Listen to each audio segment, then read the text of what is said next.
خب محمد، این میخواستم فقط یک مقدمه قبل از اینکه چیز بشه، قبل از اینکه شروع بشه فقط بگم. یادم رفت داخل اون یکی فایل بگم، تصمیم گرفتم یکی دیگه بسازم. اولا اینکه یه مقداری ساختن این پادکست ها واقعا دنگ و فنگ داره و فکر حسابی در موردشون کرد. این از این. پس اگر که خواستی احتمالاً بسازی خودت، یاد باشه حتما زنگ بزنی بپرسی.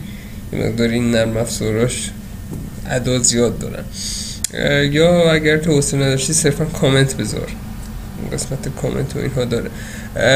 ولی اگه بتونی بذاری درست بکنی پادگیر و فکر میکنم که حداقل در ایران امر پرسابقه باشه.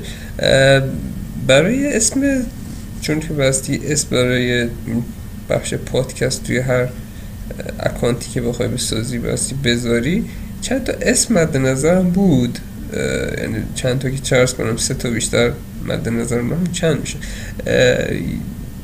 بررسی که انجام دادم تصمیم گرفتم که در نهایت عنوانش رو بذارم گپ یک طرفه، داری به اصطلاح توصیف امر واقع. فقط اسامی دیگه یکیش به صرف حرف بود که فکر کردم خیلی جواته و کلا گذاشتمش کنار. یکی دیگهش که به فکرم رسید به خاطر اینکه ما پنجشنبه صبح قرار میذاشتیم و هیچ وقت این عملی نمیشد، گفتم بذارمش پنجشنبه صبح.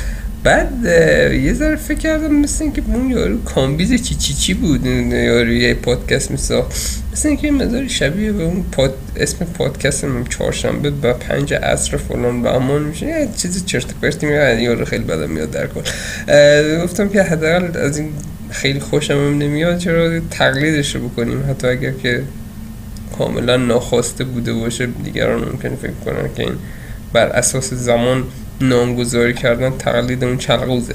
در هر صورت همین گپ یک طرفه رو گذاشتم که فعلا باشه، اگر که نظر دیگه داشتی حتما اعمال میشه. خب فعلا یک نکته دیگه هم که من فقط بگم در مورد کتاب ها، هر کدوم اگر که سوال دیگه هم داشتی توی کامنت بپرس یا از خودم بپرس، فرق زیادی نمیکنه. خب میبینمت، فعلا موضوع خود باش، خداحافظ.